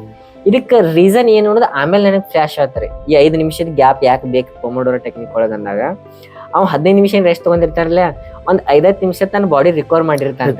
ಏನ್ ನಾವು ಆಯಾಸ ಆಗಿರ್ತೈತ್ರಲ್ಲ, ಅದೊಂದ್ ಗಿಡ ಕಡ್ದ ಅದನ್ನ ರಿಕವರ್ ಮಾಡಿರ್ತಾನ್ರಿ. ಮತ್ ಉಳಿದಿದ್ದ 10 ಆಗಿರ್ಲಿ 5 ನಿಮಿಷ ಏನಾಗಿರ್ತೈತ್ರಲ್ಲ, ಅದೇನ್ ಕೊಡಲಿ ಇರ್ತೈತ್ರಲ್ಲ, ಅದನ್ನ ಏನ್ ಮಾಡ್ತಾರ, ಅಲ್ಲಿ ಕೊಡಲಿಗೂ ಪ್ರಿಪೇರ್ ಆತ್ರಿ, ಇವು ಪ್ರಿಪೇರ್ ಆದ್ರಿ. ಮತ್ ಇವ ಆ ಗಿಡ ಕಡ್ಯಾಕ್ ಎಷ್ಟ್ ಟೈಮ್ ಕೊಡ್ತಿದ್ರಲ್ಲ, ಅದಕ್ಕಿಂತ ಕಡಿಮೆ ಸಮಯದಾಗ ಗಿಡ ಕಡ್ಯಾಕ್ ಆಗತ್ತಿದ್ರಿ ಅವ್ರಿಗೆ. ಸೊ ಇದು ಈ ರೀತಿ ಬ್ರೈನಿಗೆ ಸ್ವಲ್ಪ ರಿಲ್ಯಾಕ್ಸ್ ಕೊಟ್ಟು ಮತ್ ಕೆಲಸ ಕೊಟ್ಟು ರಿಲ್ಯಾಕ್ಸ್ ಮಾಡಿ ಮತ್ ಕೆಲಸ ಕೊಟ್ಟು ಮಾಡೋದ್ರಿಂದ ಅಲ್ಲೂ ಕಾನ್ಸಂಟ್ರೇಷನ್ ಪವರ್ ಹೆಚ್ಚಾಕೈತಿ ಅಂತ ಕೇಳಿನ್ರಿ. ಅದಂತೂ ಸತ್ಯವಾದ. ಮತ್ತೆ ಇನ್ನೊಂದು ನಿಮ್ಗೆ ಗೊತ್ತಿರ್ಲಿ, ಬ್ರೈನ್ ಹಿಂದಿನ ಒಂದು ಸೈನ್ಸ್ ಇರುತ್ತೆ. ಒಂದು ಎನ್ಕೋಡಿಂಗ್, ಸ್ಟೋರೇಜ್, ರೀಟ್ರಾವೆಲ್. ಎನ್ಕೋಡಿಂಗ್ ಅಂದ್ರ ನಾವು ಓದಿದ್ದನ್ನ ಬ್ರೈನಿಗೆ ತಲುಪಿಸುವಂತ ಕೆಲಸ ಮಾಡ್ತೀವಿ. ಬೇರಿಂಗ್ ತಲುಪಿಸುವುದು, ಎನ್ಕೋಡಿಂಗ್ ನಾವು ಓದಿದ್ದನ್ನ ಬ್ರೈನಿಗೆ ತಲುಪಿಸುವಂತ ಕಾರ್ಯ. ಇನ್ನು ಸ್ಟೋರೇಜ್ ಅನ್ನ ನಾವು ಓದಿದ್ದನ್ನ ಸ್ಟೋರ್ ಮಾಡೋದು. ಎಷ್ಟರ ಪ್ರಮಾಣದಲ್ಲಿ ನಾವು ಬ್ರೈನ್ ಅಲ್ಲಿ ಇಟ್ಕೊಳ್ತೀವಿ ಆ ಸ್ಟೋರೇಜ್, ದೊಡ್ಡ ಮಾಹಿತಿ ಎಷ್ಟು ಉಳ್ಕೋಬಹುದು ಈ ರೀತಿ. ಇನ್ನೊಂದು ರೀಟ್ರಾವೆಲ್. ಇದು ನಾವು ಒಂದು ಇದಕ್ಕೊಂದು ರೀಟ್ರಾವೆಲ್ ಒಂದು ಎಕ್ಸಾಂಪಲ್ ಕೊಡ್ಬೇಕಾದ್ರೆ, ನಾವು ಒಂದು ಎಕ್ಸಾಮ್ ಹಾಲ್ ನಲ್ಲಿ ಕುಳಿತಾಗ ನಾವು ಯಾವ್ದು ಓದಿರ್ತೀವಲ್ಲ ಅದ್ರ ಮೇಲೆ ಒಂದು ಪ್ರಶ್ನೆ ಬಂದಾಗ ನಾವು ನೆನಪು ಮಾಡ್ಕೊಳ್ಳೋದು. ಅಂದ್ರ ಟೈಮಿಂಗ್ ಸರಿಯಾಗಿ ಅದನ್ನ ನಾವು ಓದಿದ್ದನ್ನ ಒಂದು ಸಮಯಕ್ಕೆ ತಕ್ಕ ಹೊರಗೆ ಬರ್ಬೇಕು. ಹೊರಗೆ ಬರ್ಬೇಕ್ರಿ ಅದು. ಯಾಕಂದ್ರೆ ಎಕ್ಸಾಮ್ ಅಲ್ಲಿ ಕೂತ ಓದಿರ್ತೀರಿ ನೀವು, ಅದು ಬರಂಗಿಲ್ಲ, ಬಾಸಲಾಗೈತೆ ನನ್ ಜೋಡಿ ಆಗಿರಂಗಿಲ್ಲ. ಇನ್ನು ಎಕ್ಸಾಮ್ ಅಲ್ಲಿ ಪ್ರಿಪೇರ್ ಆಗಿರ್ತೀವ ಬಟ್ ಓದಂಗಿಲ್ಲ. ಅದಕ್ಕೆ ಟೆನ್ಷನ್ ಮಾಡ್ಕೋಬಾರ್ದು. ಮೈಂಡ್ ಕೂಲ್ ಆಗಿ ಒಂದ್ 2 ನಿಮಿಷ ಮೆಡಿಟೇಷನ್ ಮಾಡಿ ಪರೀಕ್ಷಾ ಪೂರ್ವದಲ್ಲಿ ನಾವು ಓದಿದ್ದ ನೆನಪು ಇರ್ಬೇಕಾ ರೀಟ್ರಾವೆಲ್ ಅಂತ ಕರಿತಾರ. ಅದಕ್ಕಾಗಿ ನಾವು ಈ ರೀತಿ ಬಹಳಷ್ಟು ಅದಾವ್ರಿ. ಬಟ್ ಇಂಥವೆಲ್ಲ ತಿಳ್ಕೊಳ್ಳಾರ್ದನ್ನ ನಾವು ಓದಾಕ್ ಕುಳಿತಾಗ ಸಡನ್ ಆಗಿ ಎಲ್ಲ ಸ್ಟೋರೇಜ್ ಅನ್ನು ಹೋಗಲ್ಲ. ಅದಕ್ಕಾಗಿ ಇವೆಲ್ಲ ಕೆಲವೊಂದಿಷ್ಟನ್ನ ಹ್ಯಾಬಿಟ್ಸ್ ಬಿಟ್ಟು ಒಳ್ಳೆ ರೀತಿಯಿಂದ ನಾವು ಒಂದು ಯೋಜನೆ ಹಾಕೋ ಪ್ಲಾನಿಂಗ್ ಬೇಕು. ಎಲ್ಲಾ ಒಂದು ಕಾರ್ಯಗಳಿಗೆ ಒಂದು ಸಕ್ಸಸ್ ಸಿಗಬೇಕಾದ್ರೆ ಮುಖ್ಯವಾದ ಒಂದು ಪಾಯಿಂಟ್ ಏನಪ್ಪಾ ಅಂತಂದ್ರೆ ಪ್ಲಾನಿಂಗ್ ಭಾಳ ಇಂಪಾರ್ಟೆಂಟ್. ಅಂದ್ರೆ ಈಗ ನಾಳೆ ಎಕ್ಸಾಮ್ ಐತಂದ್ರ ಇವತ್ತಿರುವಂತ ಸ್ಟೂಡೆಂಟ್ಗೆ ಏನ್ ಹೇಳ್ತಿರ್ತೀನಿ? ಇವಾಗ ನಾಳೆ ಎಕ್ಸಾಮ್ ಐತಿ, ಇವತ್ತಿರ್ತಕ್ಕಂಥ ಸ್ಟೂಡೆಂಟ್ಗಳಿಗೆ ಒಂದು ಪ್ರೆಷರ್ ಜಾಸ್ತಿ ಮಾಡ್ಕೋಬಾರ್ದು, ಟೆನ್ಷನ್ ಮಾಡ್ಕೋಬಾರ್ದು. ನಾವು 1 ವರ್ಷ ಗಂಟ್ಲೆ 2 ವರ್ಷ ಗಂಟ್ಲೆ ಕುಳಿತು ಓದಿದ್ದನ್ನ ನಾವು ಆ ಟೈಮ್ದಾಗ ರಿವಿಷನ್ ಮಾಡ್ಕೋಬಾರ್ದು. ಇದು ಓದಿದಂತ ವಿದ್ಯಾರ್ಥಿಗಳು.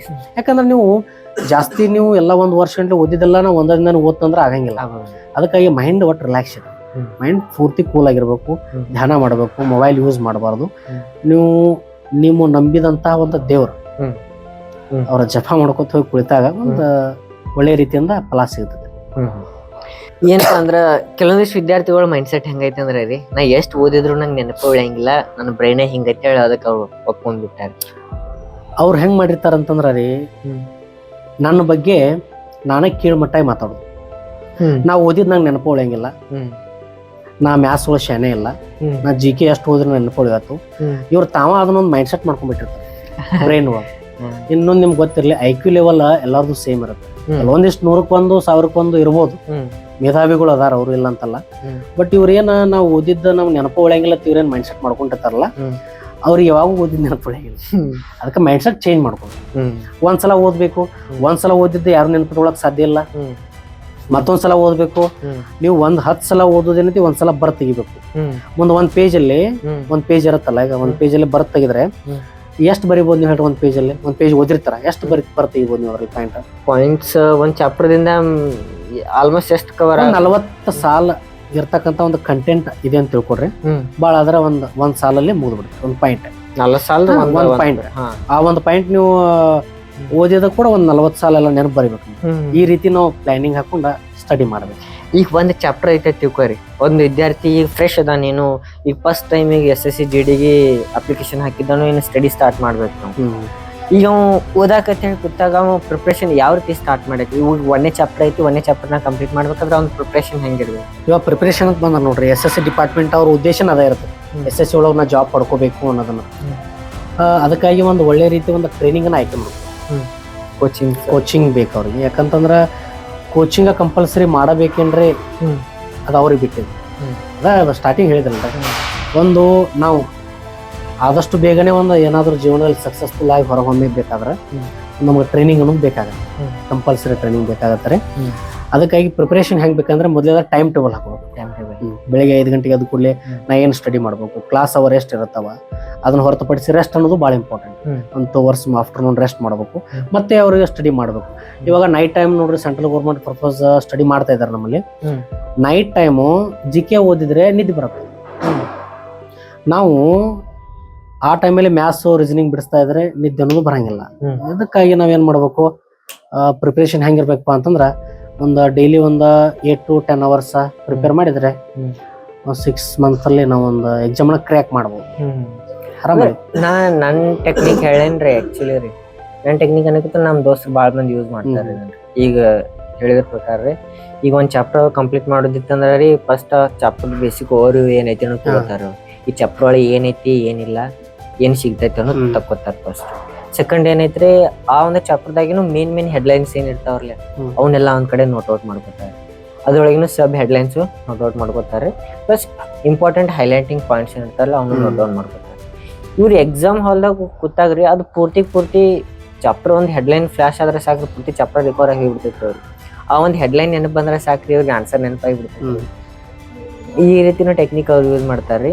ಮತ್ತು ನಾ ಭಾಳ ಕಡೆ ಏನ್ರಿ ಒಂದೇ ಕಡೆ ಕೂತು ಸ್ಟಡಿ ಮಾಡೋದ್ರಿಂದ ಭಾಳ ಬೆನಿಫಿಟ್ ಐತೆ ಅದ್ರಲ್ಲಿ. ಅದ್ರಾಗ ನೋಡ್ರಿ ಅವ್ರವ್ರ ಕಂಫರ್ಟ್ ಝೋನ್ ಅದ, ಎಲ್ಲರದು ಹಾಗೆ ಆಗ್ತೈತಿ ಹೇಳಕ್ ಬರಂಗಿಲ್ಲ. ಅವ್ರವ್ರ ಕಂಫರ್ಟ್ ಝೋನು ನೋಡ್ರಿ ಮನೇಲಿ ಕುಳಿತು ಸ್ಟಡಿ ಮಾಡ್ಬೋದು. ಅವರು ಏನಾಗತ್ತಂತಂದ್ರೆ ಅದಕ್ಕೆ ಇವಾಗ ಲೈಬ್ರರಿಲಿ ಓದ್ತಾರೆ, ಲೈಬ್ರರಿಲೂ ಸಿಕ್ಕಾಪಟ್ಟೆ ಜನ ಇರ್ತಾರೆ. ಅಲ್ಲಿ ಯಾಕೆ ಅಲ್ಲಿ ಎಲ್ಲರೂ ಲೈಬ್ರರಿ ಹೋಗಿ ಓದ್ತಾರೆ ಹೇಳ್ರಿ? ಸೈಲೆಂಟ್ ಇರ್ತದೆ, ಡಿಸಿಪ್ಲಿನ್ ಇರ್ತದೆ, ಎಲ್ಲಕ್ಕಿಂತ ಇಂಪಾರ್ಟೆಂಟ್. ಅಂದ್ರೆ ಇಲ್ಲಿ ಲೈಬ್ರರಿ ಇದು, ಇಲ್ಲಿ ಯಾರು ಗಲಾಟೆ ಮಾಡಬಾರ್ದು, ಮೊಬೈಲ್ ಯಾರು ಯೂಸ್ ಮಾಡಬಾರ್ದು, ಅಲ್ಲೆಲ್ಲ ಫೋಕಸಿಂಗ್ ಎಲ್ಲರೂ ಸ್ಟಡಿ ಒಳಗೆ ಇರ್ತಾರೆ. ಅದಕ್ಕೆ ನಾವು ಇರ್ತಕ್ಕಂಥ ಒಂದು ಏನು ಪ್ಲೇಸಲ್ಲಿ ಕೂತಿಲ್ಲ ಓದಾಕ, ಅಲ್ಲಿ ಯಾವುದೇ ರೀತಿ ಡಿಸ್ಟರ್ಬೆನ್ಸ್ ಇರಬಾರ್ದು. ನೀವು ಎಲ್ಲಿ ಗಿಡದ ಕೆಳಗೆ ಕುಳಿತು ಹೋದ್ರಿ, ಮನೆಯಲ್ಲಿ ಕುಳಿತು ಹೋಗ್ರಿ, ಅಥವಾ ಒಂದು ಸ್ಕೂಲ್ ಆವರಣದಲ್ಲಿ ಕುಳಿತು ಹೋದ್ರಿ, ಅದೇನು ತೊಂದರೆ ಇಲ್ಲ. ನೀವು ಓದುವಂಥ ಪ್ಲೇಸಲ್ಲಿ ಯಾವುದೇ ರೀತಿ ಡಿಸ್ಟರ್ಬೆನ್ಸ್ ಇರಬಾರ್ದು. ಮತ್ತು ಇದ್ರೆ ನಾವೊಂದ್ ಕಡೆಗೆ ಏನ್ರಿ ಒಂದು ಜಾಪನೀಸ್ ಟೆಕ್ನಿಕ್ ಐತ್ರಿ. ಈ ಒಂದ್ ಕಡೆ ಕೂತ್ ಓದ್ತಿರ್ತಿರಲ್ರಿ, ಕೂತ್ ಓದೋ ಸಂದರ್ಭದಲ್ಲಿ ಯಾವ್ದೇ ರೀತಿಯ ಹೂವಿನ ಪರಿಮಳ ಆಗಿರ್ಲಿ, ಒಂದು ಕಡೆ ಹಚ್ಚಿದಾಗಿರ್ಲಿ, ಈ ಚಿಂಗಮ್ ತಿನ್ಕೋತ ಓದೋದಾಗಿರ್ಲಿ, ನೀವು ಓದ್ಕೋತ ಕೂತಾಗ ರೀ ಎಕ್ಸಾಮ್ ಹಾಲ್ದಾಗ ನಿಮ್ಗೆ ಆ ಕ್ವಶನ್ ಆನ್ಸರ್ ನೆನಪು ಆಗ್ತಿರ್ಲಿಲ್ಲ ಅಂದ್ರ ಆ ಒಂದು ಸ್ಮೆಲ್ ಇಲ್ಲಿ ಚಿಂಗಮ್ ತಿನ್ನುವಂತ ಫೀಲ್ ಅನ್ನ ತಗೊಂಡ್ರಿ ಅಂದ್ರೆ ಆ ಕ್ವಶನ್ ಆನ್ಸರ್ ನೆನಪಾಗತ್ತೆ. ಇಲ್ಲ ಹಂಗೂ ಇರ್ತಾವ್ರಿ ಎಲ್ಲಾ ತರ. ನೋಡ್ರಿ ಇವಾಗ ನಮಗ ಯಾವುದೇ ರೀತಿ ಯಾವುದೇ ಮೂಲದಿಂದ ಬಂದ್ರು ಕೂಡ ಅದು ಎಕ್ಸಾಮ್ ನಮ್ಗೆ ಹೆಲ್ಪ್ ಆಗತ್ತೆ. ಒಬ್ಬೊಬ್ಬರದೊಂದು ವೆರೈಟಿ ಇರುತ್ತೆ ನೋಡ್ರಿ. ಇಡೀ ಜಗತ್ನಲ್ಲಿ ಎಲ್ಲ ಒಬ್ಬರ ಹತ್ರ ಇಲ್ಲ, ಒಬ್ಬರಂಗ ಇನ್ನೊಬ್ರು ಇಲ್ಲ. ಅವ್ರವ್ರು ಯಾವ ರೀತಿ ಕಂಫರ್ಟ್ ಝೋನ್ ಅಲ್ಲಿ ಓದ್ತಾರ. ನಿಮ್ಗೆ ಇನ್ನೊಂದು ಗೊತ್ತಿಲ್ಲ, ಇಯರ್ಫೋನ್ ಹಾಕೊಂಡ್ ಓದ್ತಾರ. ಆಲ್ಮೋಸ್ಟ್ ನೋಡಿರ್ಬೋದು, ಹಾಡ ಕೇಳ್ಕೊತ ಓದ್ತಿರ್ತಾರ. ಅವ್ರ ಹಾಡ ಹಚ್ಚಿರ್ತಾರ, ಏನ್ ಅದೇನ್ ಕ್ಲಾಸ್ ಕೇಳ್ತಿರ್ತಾರ ನಮ್ಗೆ ಗೊತ್ತಿಲ್ಲ. ನಮ್ ದೋಸ್ತರು ಹೇಳ್ಯಾರಿ, ನಮ್ ಸರ್ಗಳು ಹೇಳ್ಯಾರಿ, ಹಾಡ ಹಚ್ಕೊಂಡ್ ಸ್ಟಡಿ ಮಾಡ್ಕೊತ ಕೂತು ಅಂದ್ರ ಬಾರಿ ಸ್ಟಡಿ ಆಗ್ತೈತಿ ನನ್ಗನ್ಕ ಬಾಳ ಮಂದಿ ಹೇಳ್ಯಾರಿ. ಇದು ಆಕ್ಚುಲಿ ಆಗ್ತೈತೆ ಅಂತೀರಿ? ಇಲ್ಲ, ಒಬ್ಬೊಬ್ರದ್ದು ಇದು ಏನಿಲ್ಲ, ಮೈಂಡ್ ಸೆಟ್ ಮಾಡ್ಕೋಬಹುದು. ಅದೇನಿಲ್ಲ, ಅದು ಏನು ಕಂಟಿನ್ಯೂಸ್ ಆಗಿ ಹಾಡ ಕೇಳೋದಲ್ಲ. ಒಂದ್ 3-4 hours ಸ್ಟಡಿ ಮಾಡಿ ಏನೋ ಅದ್ರ ಒಂದು ಟಯರ್ಡ್ ಆಗಿದ್ರೆ ರಿಫ್ರೆಶ್ ಆಗ್ಲಕ್ ನೀವು ಅವಾಗ್ಲೇ ಅಂದ್ರಲ್ಲ, ಒಬ್ರು ರೆಸ್ಟ್ ಮಾಡಿದಾಗ ಒಂದ್ 10 ನಿಮಿಷ ಮಲ್ಕೊಂಡಾಗ ರಿಫ್ರೆಶ್ ಆಗ್ತಾರ, ಒಬ್ಬರು ಒಂದು ಸಾಂಗ್ ಕೇಳಿದಾಗ ರಿಫ್ರೆಶ್ ಆಗ್ತಾರ, ಅಥವಾ ಒಂದು ಜಸ್ಟ್ ಒಂದು ವಾಕ್ಯಬಲ್ ಮಾಡಿದಾಗ ರಿಫ್ರೆಶ್ ಆಗ್ತಾರ. ಅವ್ರವ್ರದ್ದು ಒಂದೊಂದು ಗುಣ ಅದು.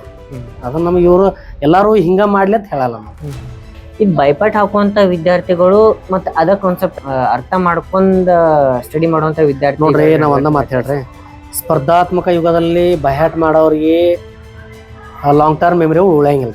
ಶಾರ್ಟ್ ಟೈಮ್ ಅದೆಲ್ಲ ಅವಾಗಿತ್ರ ನಾವು ಕಲಿಯುವಾಗ ಹೈಸ್ಕೂಲಲ್ಲಿ PUC ಅಲ್ಲಿ ಏನಾದ್ರು ಪ್ರಬಂಧ ಸ್ಪರ್ಧೆ, ನಿಬಂಧ ಸ್ಪರ್ಧೆ ಅವೆಲ್ಲ ಮಾಡ್ತೀವಿ ಕಂಠಪಾಠ. ಬಟ್ ಇವಾಗ ಹೆಂಗಿರುತ್ತೆ, ಅದು ಕಾಂಪಿಟೇಟಿವ್, ಇದೊಂದು ಸಮುದ್ರ ಇದ್ದಂಗೆ.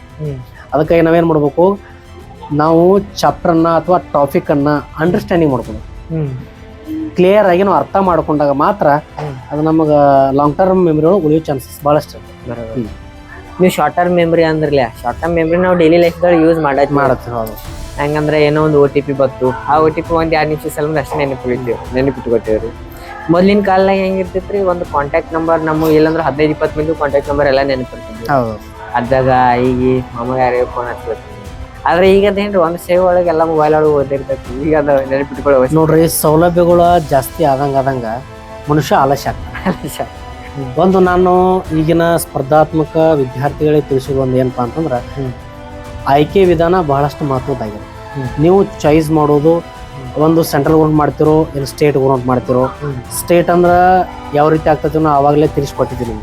ಸೆಂಟ್ರಲ್ ಕಡಿಮೆ ಅವಧಿಯೊಳಗೆ ಒಂದು ಜಾಬ್ ಮಾಡ್ಕೋಬೇಕಾದ್ರೆ ಸೆಂಟ್ರಲ್ ಗೌರ್ಮೆಂಟ್ ನೀವು ಆಯ್ಕೆ ಮಾಡ್ಕೋರಿ.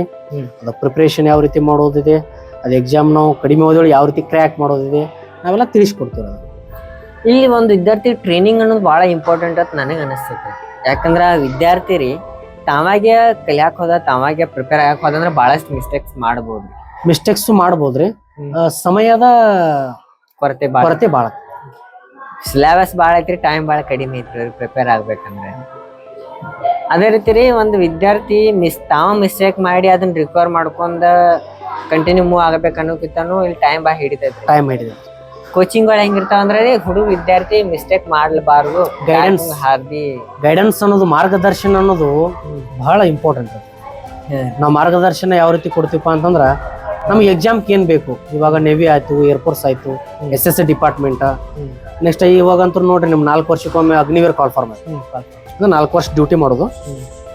ವರ್ಷದಲ್ಲಿ ಬೆಳಗಾವಿ ಯಾರು, ಬೆಂಗಳೂರು ಯಾರು, ನೆಕ್ಸ್ಟ್ ನಮ್ದು ಮಂಗಳೂರು ಯಾರು ಕನ್ಫರ್ಮ್ ಆಗ್ತಾ ಇರ್ತಾವ. ನಮ್ಮಲ್ಲಿ ಹುಡುಗರು ನೋಡ್ರಿ 2 ತಿಂಗಳು ಟ್ರೈನಿಂಗ್ ಬಂದು ಸಿಕ್ಕಾಪಟ್ಟೆ ಜನರು ಆಯ್ಕೆ ಆಗಿ ಹೋಗಿದ್ದಾರೆ. 2 ತಿಂಗಳು ಇಲ್ಲೇ ಸ್ಟಡಿ ಮಾಡೋದು, ಇಲ್ಲೇ ಎಲ್ಲ ತರ ಸೌಲಭ್ಯಗಳು ಅದಾವ. ಈಗ ಮತ್ತ ಗ್ಲೋಬಲ್ ಎಜುಕೇಶನ್ ಯೂಟ್ಯೂಬ್ ಚಾನಲ್ ಒಂದ್ 2-3 ಕ್ಲಾಸ್ ನೋಡೇನಿ. ಅವು ನಿಮೋನಿಕ್ ಸ್ಟೈಲ್ ಆಗಿರ್ಲಿ, ಪಿಕ್ಚರೈಸೇಷನ್ ಮೆಥಡ್ ಆಗಿರ್ಲಿ, ಅದ್ರೊಳಗೆ ಇಂಪಾರ್ಟೆಂಟ್ ಅಂತ ನೋಡ್ರಿ ಅದೊಂದು 2 ನಿಮಿಷ ಹೇಳ್ಬಿಡ್ತೀನಿ ನಿಮ್ಗೆ. Brain science method, mnemonic style. Mnemonic style means ಯಾವ್ದ ಕಾನ್ಸೆಪ್ಟ್ ನಮ್ಮ ನೆನಪು ಉಳಿಯಂಗಿಲ್ಲ, ನೆನಪು ಇಟ್ಕೊಳಂಗ ಮಾಡೋದೇ mnemonic style. Brain science method ಅಂದ್ರೆ ನಮ್ಮ ಬ್ರೈನ್ ಯಾವ ರೀತಿ ಇರ್ತದ, ಒಬ್ಬೊಬ್ಬರಿಗೆ ಜಾಸ್ತಿ ಟೈಮ್ ನೆನಪು ಉಳಿಯಂಗಿಲ್ಲ, ಓದಿದ ತಕ್ಷಣ ಮರೆಯುವಂತ ಚಾನ್ಸಸ್ ಇರುತ್ತೆ. ಅದನ್ನ ಯಾವ ರೀತಿ ನಾವು ಆಡು ಭಾಷೆ ತಂದ್ರೆ ನಾವು ಹೇಳ್ತಿರೋದು. ನೆಕ್ಸ್ಟ್ ಇನ್ನೊಂದು ನಿಮ್ಗೆ ಗೊತ್ತಿಲ್ಲ, ಮೆಥಮೆಟಿಕ್ಸ್ ಅಲ್ಲಿ ನಾವು ಫಾರ್ಮುಲಾ ಟೈಪ್ ಯಾವುದೇ ರೀತಿ ನಾವು ಪ್ರಾಬ್ಲಮ್ಸ್ ಎಲ್ಲ ಸಾಲ್ವ್ ಮಾಡಲ್ಲ. ಯೂನಿಟರಿ ಮೆಥಡ್ ಯಾವುದೇ ರೀತಿ ಫಾರ್ಮುಲಾ ಹಚ್ಚಲಾರ್ದ 30 ಸೆಕೆಂಡ್ಗಳಲ್ಲೇನ ಉತ್ತರ ಬರುವಂಗ ಪ್ರಿಪೇರ್ ಮಾಡಿಕೊಡಿ. Unitary method 30 second, within 30 second any problem solve ಮಾಡ್ತೀವಿ. ನಾ ಕ್ಲಾಸ್ ನೋಡೀನ್ರಿ, ಭಾರಿ ಇಂಟ್ರೆಸ್ಟಿಂಗ್ ಇದ್ರಿ. ಶಿವ್ ಸರ್ ಮಾಡಿದ್ರು, ಆ ಒಂದು ಕ್ಲಾಸ್ ಮಾಡಿದ್ರೆ ಸಾಕ್ರಿ. ನಾವ್ ಅದಕ್ಕೆ ನೋಡ್ರಿ ಹುಡುಗರಿಗೆ ನಾವ್ ಹೇಳೋದ ಯೂಟ್ಯೂಬ್ ಚಾನಲ್ ನೋಡ್ರಿ. ಇವಾಗಂತೂ ಎಲ್ಲರ ಕೈ ಮೊಬೈಲ್ ಅದಾವ, ಡಾಟಾ ಇರ್ತದ್ರಿ. ಮೊದಲು ನೀವು ಚಾಯ್ಸ್ ಮಾಡ್ಬೇಕಾದ್ರ ಒಂದ ಸಬ್ಜೆಕ್ಟ್ ಸ್ಟ್ರಾಂಗ್ ಇದ್ ಕಡೆ ಹೋದ್ರಿ ಅಂತಂದ್ರೆ ಏನಾಗ್ತದೆ ಹೇಳ್ರಿ, ಒಂದ್ ಜಾಬ್ ಮಾಡ್ಕೊಳಕ್ ಆಗಂಗಿಲ್ಲ. 4 ಸಬ್ಜೆಕ್ಟ್ ಸ್ಟ್ರಾಂಗ್ ಇದೆ. ಈಗ ಮೆಥಮೆಟಿಕ್ಸ್ ಆಯ್ತು, ರೀಸನಿಂಗ್ ಆಯ್ತು, GK ಸೆಕ್ಷನ್ ಆಯ್ತು, ಗ್ರಾಮರ್ ಸೆಕ್ಷನ್, ಎಲ್ಲಾ ಸೆಕ್ಷನ್ಗಳು ಸ್ಟ್ರಾಂಗೆಸ್ಟ್ ಇದ್ರೆ ಮತ್ತೆ ಎಲ್ಲಕ್ಕಿಂತ ಇಂಪಾರ್ಟೆಂಟ್ ನಾವು ಪಾಠ ಎಷ್ಟು ಹೇಳ್ತೀವಲ್ಲ ಅದಕ್ಕಿಂತ ಇಂಪಾರ್ಟೆಂಟ್ ನಾವು weekly test, topic test, mock test, model test ಇವೆಲ್ಲ ನಡೆಸಿದಾಗ 100% ನಾವು ಸೆಲೆಕ್ಷನ್ ಆಗ್ಲೇಬೇಕು, ನಾವು ಮಾಡ್ತೀವಿ.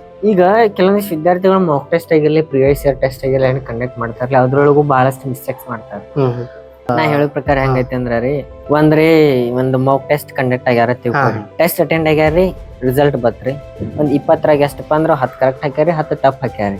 10 ಏನ್ ಕರೆಕ್ಟ್ ಹಾಕ್ಯಾರಲ್ಲ ಅದ್ರೊಳಗಡೆ 1-2 ಅಜ್ಮಾಸ್ ಸ್ಟಿಕ್ ಆಗ್ಯಾವ್ರಿ, ಅಜ್ಮಾಸ್ ಕರೆಕ್ಟ್ ಆಗ್ಯಾರ. ಆ ಅಜ್ಮಾಸ್ ಕರೆಕ್ಟ್ ಆಗಿದ್ದ ನಂಗೆ ಇದ ಯಾಕೆ ಆನ್ಸರ್ ಕರೆಕ್ಟ್ ಆತತಿ, ಇವ್ರು ಹೊಳ್ಳಿ ನೋಡಂಗಿಲ್ರಿ. ಇಲ್ಲ ನಾವ್ ಆ ರೀತಿ ಬಿಡಂಗಿಲ್ಲ, ಇವ್ರು ಹೊಳ್ಳಿ ನೋಡಂಗಿಲ್ರಿ. ಅದೊಂದು ಪ್ರಾಬ್ಲಮ್ ರೀ. ಇನ್ 10 ಏನ್ ಮಿಸ್ಟೇಕ್ ಆಗ್ಯಾವ್ರಲ್ಲ, 10 ಮಿಸ್ಟೇಕ್ ಆದ್ರೊಳಗ ಮಿಸ್ಟೇಕ್ ಅನ್ನೋಕಿಂತನೂ 3 ಕ್ವಶನ್ ಹಾಕೋದ್ ಬಿಟ್ಟನ್ರಿ. 7 ಕ್ವಶನ್ ಆನ್ಸರ್ ಹಾಕ್ಯಾನ್ರಿ. ಹಾಕಿದ್ದು ಇವ್ 7 ಯಾಕೆ ಮಿಸ್ಟೇಕ್ ಅದು, ಯಾವ ಚಾಪ್ಟರ್ದಿಂದ ಕೇಳ್ಯಾರ ಅನ್ನೋದು ಹೋಗಿ ನೋಡಂಗಿಲ್ರಿ ಸ್ಟೂಡೆಂಟ್ಸ್ ಆಲ್ಮೋಸ್ಟ್. ಇಲ್ಲ ನಾವು ಅದನ್ನ ಪ್ರತಿ ಪರೀಕ್ಷೆ ನಡೆಸಿದಾಗ ಕೂಡಲ ಪರೀಕ್ಷೆ ಮುಗಿದ ಮೇಲೆ ಡಿಸ್ಕಷನ್ ಮಾಡ್ತೀವಿ ಆಯಾ ಸಬ್ಜೆಕ್ಟ್ ವೈಸ್. ಈ ಎಕ್ಸಾಂಪಲ್ ನಿಮ್ಗೆ ಹೇಳ್ಬೇಕಾದ್ರ ಎಕ್ಸಾಮ್ ಪ್ರಿಪರೇಷನ್ ಎಕ್ಸಾಮ್ ನಡೆಸೋಕ್ಕಿಂತ ಮುಂಚಿತವಾಗಿ ಪ್ರಿಪರೇಷನ್ ಹೇಳ್ತಿರೋ. ಇವಾಗ ಮೊದಲು ಹೆಂಗಿತ್ರಿ 1.5 ತಾಸು 2 ತಾಸು ಕೊಡ್ತಿದ್ರಿ. ಇವಾಗ 1 ಅವರ್ ಟೈಮ್, 1 ಅವರ್ ಟೈಮಲ್ಲಿ 80 ಕ್ವಶನ್ ನಾವು ಟಚ್ ಮಾಡ್ಬೇಕು. 80 ಕ್ವಶನ್ ಟಚ್ ಮಾಡಕ್ ಆಗಂಗಿಲ್ಲ. ಅವಾಗ ನಾವು ಏನ್ ಮಾಡ್ಬೇಕು, ಟೈಮ್ ಟೇಬಲ್ ಹಾಕ್ಬೇಕು. ಫಸ್ಟ್ ಯಾವ್ದು ಬಿಡಿಸ್ಬೇಕು, ಸೆಕೆಂಡ್ ಯಾವ್ದು ಬಿಡಿಸ್ಬೇಕು, ಅಥವಾ ನಮ್ಗ 50% ಅದೊಂದು ಬರುತ್ತೆ ಅಂದ್ರೆ ಆಪ್ಷನ್ಸ್ ತೆಗೆದು ಹಾಕೋ ಮೆಥಡ್. ಅದಂತೂ ಅದರಲ್ಲಿ ಸಿಕ್ಕಾಪಟ್ಟಿ ಜನ ಸಕ್ಸಸ್ಫುಲ್ ಆಗಿ ಹೋಗಿದ್ದಾರೆ. ಇಂಗ್ಲೀಷ್ ಓದಕ್ ಬರಂಗಿಲ್ಲ, ಇಂಗ್ಲೀಷ್ ಓದಕ್ ಬರೋದು ಬೇಡ. ಮುಂದವ್ರು ನಿಮ್ಗೆ ಇನ್ನೊಂದು ಗೊತ್ತಿರಲಿ, ನಮಗ ಮಗ್ಗಿನೂ ಬರಂಗಿಲ್ಲ, ಟೇಬಲ್ಸ್ ವರ್ಗಮೂಲ ಬರಲ್ಲ, ಸ್ಪೇರು, ಅಥವಾ ನಮ್ಗೆ ಇಂಗ್ಲೀಷ್ ಓದಕ್ ಬರಂಗಿಲ್ಲ. ಪೂರ್ತಿ ಎಲ್ಲ ನಾವು ಜೀರೋದಿಂದ ತಯಾರು ಮಾಡಿ, ಏನು ಇದ್ರ ಬಗ್ಗೆ ನಾಲೆಜ್ ಇಲ್ಲ, ನಮ್ಗೆ ಗೌರ್ಮೆಂಟ್ ನೌಕರಿ ಅಂದ್ರೆ ಗೊತ್ತಿಲ್ಲ ಅಂದ್ರೂ ಕೂಡ ನಾವು ಬೇಸಿಕ್ ಕ್ಲಾಸ್ ಅಂತ ಮಾಡ್ತೀವಿ, ಅಡ್ವಾನ್ಸ್ ಟ್ರೈನಿಂಗ್. ಅದ್ರಲ್ಲಿ ನಾವೆಲ್ಲ ಪ್ರತಿದಿನ ನಾವು ಕ್ಲಾಸ್ ನಡೀತೀವಿ, ಎಲ್ಲ ಕವರ್ ಮಾಡಿ ಕೊಡ್ತೀವಿ. ಬ್ರೈನ್ ಕಂಟಿನ್ಯೂಸ್ಲಿ ಹೆಚ್ಚು ಓದೋದ್ರಿಂದ ರೀ ಬ್ರೈನ್ ಮೆಮರೈಸೇಷನ್, ಸ್ಟೋರೇಜ್ ಆಗಿರ್ಲಿ, ನೆನಪಿಡುವಂತ ಶಕ್ತಿ ಹೆಚ್ಚಾಕತಿ ನೋಡ್ರಿ. ಇದ್ರೊಳಗ ನಿಮ್ಗೊಂದು ಮಾತು ಹೇಳ್ಬೇಕಾದ್ರ ಇಂಟ್ರೆಸ್ಟ್ ಸಬ್ಜೆಕ್ಟ್, ನಾವ್ ಇಷ್ಟವಾದ ವಿಷಯವನ್ನ ನಾವ್ ಅದನ್ನ ಬಿಟ್ಟು ಕೊಡಂಗಿಲ್ಲ ಯಾವಾಗಲೂ. ಅದಕ್ಕೆ ನಾವ್ ಯಾವ್ದೋ ಒಂದು ಎಕ್ಸಾಮ್, ನಾವ್ ಯಾವ್ದಾದ್ರು ಒಂದು ಬುಕ್ಸ್ ಓದ್ಬೇಕಾದ್ರೆ ಮೊದಲು ನಮ್ ಫೇವ್ರೇಟ್ ಸಬ್ಜೆಕ್ಟ್ ಓದ್ಬೇಕು.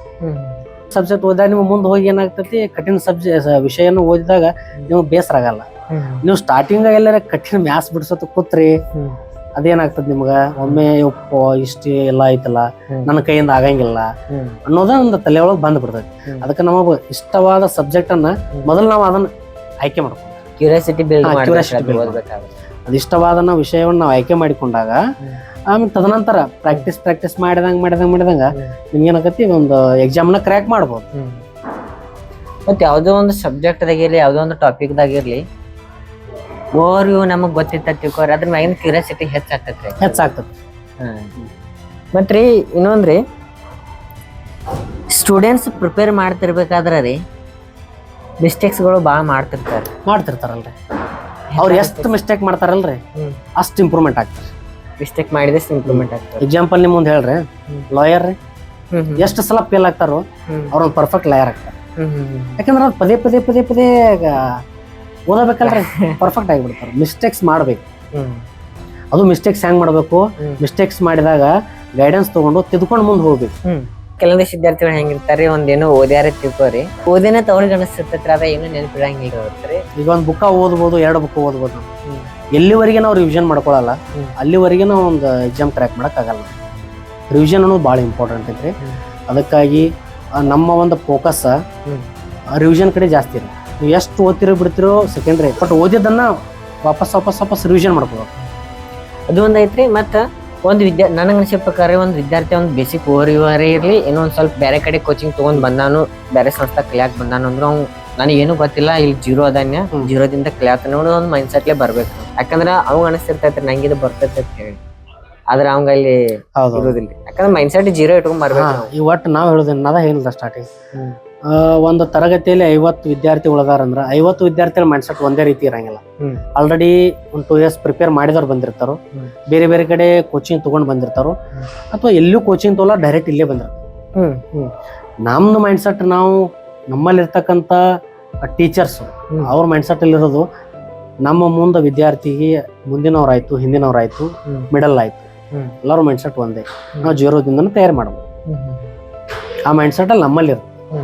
ಅದರಿಂದ ನಾವು ತಯಾರಿ ಮಾಡ್ಕೊಂಡು ಗೊತ್ತಾಗತ್ತೆ. ಒಂದು ಎಕ್ಸಾಮ್ ನಡೆಸಿ ಬಳಕ ಯಾವ ವಿದ್ಯಾರ್ಥಿ ಎಷ್ಟರ ಮಟ್ಟಿಗೆ ಅವ ಶಾಣೆ ಅದಾನು ನೋಡಿದ ಕೂಡಲೇ ನಾವು ಸ್ಪೆಷಲ್ ಕ್ಲಾಸ್ ಅಪ್ ಮಾಡ್ತೀವಿ ನಾವು. ಅಂದ್ರೆ ಏನು, ಈಗ ಮ್ಯಾಥಮೆಟಿಕ್ಸ್ ಕಡ್ತಾ ಹೊಡಿದು ಬರ್ತದೆ, ಅದನ್ನ ಹೊಡ್ಯಾಕ್ ಬರಲ್ಲ ಅವ್ರಿಗೆ, ಸಪ್ರೇಟ್ ಕ್ಲಾಸಸ್ ಮಾಡಿ ಅವ್ನ ಕವರ್ ಮಾಡ್ಕೊತೀವಿ. ಇಲ್ಲಿ ನೀವು ಈಗ ಒಂದು ಕೋಚಿಂಗ್ ಒಳಗಡೆ ರೀ ಎಷ್ಟು ಡಿವಿಷನ್ ಆಗಿ ಡಿವೈಡ್ ಮಾಡ್ಯಾರ, ABC ಈಗ ನಾವು ಮೊದಲೇದಾಗ ಏನ್ ಮಾಡ್ತೀವಿ ಅಂತಂದ್ರ, SSC ಡಿಪಾರ್ಟ್ಮೆಂಟ್ ಕಾಲ್ಫಾರ್ಮ್ ಆದ್ರೆ GD ಒಂದು ಸಪ್ರೇಟ್ ಬ್ಯಾಚ್ ಇರುತ್ತೆ ನಮ್ದು, MTS ಒಂದು ಸಪ್ರೇಟ್ ಇರುತ್ತೆ. ಮುಂದೆ CISF ಒಂದು ಇವಾಗ ಫಿಸಿಕಲ್ ಮುಗಿಸ್ಕೊಂಡು ಬರ್ತಾ ಇದ್ದಾರೆ ಹುಡುಗರು, ಅವರು ಒಂದು 20 ಸ್ಟೂಡೆಂಟ್ಸ್ ಅದಾರ ಪ್ರೆಸೆಂಟ್. ಅದನ್ನ ಏನೈತಿ ನಾವು ಡಿವೈಡ್ ಸಪ್ರೇಟ್ ಅವ್ರ ಸಿಲೆಬಸ್ ಇರುತ್ತೆ. ಯಾಕಂದ್ರೆ SSC ಡಿಪಾರ್ಟ್ಮೆಂಟ್ ಅಲ್ಲಿ ಏನಾಗುತ್ತೆ, GD ಅವರಿಗೆ ಕನ್ನಡ ಅಲ್ಲಿ ಇಂಗ್ಲಿಷ್ ಅಲ್ಲಿ 2 ಪರೀಕ್ಷೆ ಬರೀಬಹುದು. ಆದ್ರೆ CISF ಸಪ್ರೇಟ್ ಇಂಗ್ಲಿಷ್ ಅಷ್ಟೇ ಇರುತ್ತಲ್ಲ. BSF ಅವರು ಸಪ್ರೇಟ್ ಅವ್ರ ಸಿಲೆಬಸ್ ಎಲ್ಲ ಡಿವಿಷನ್.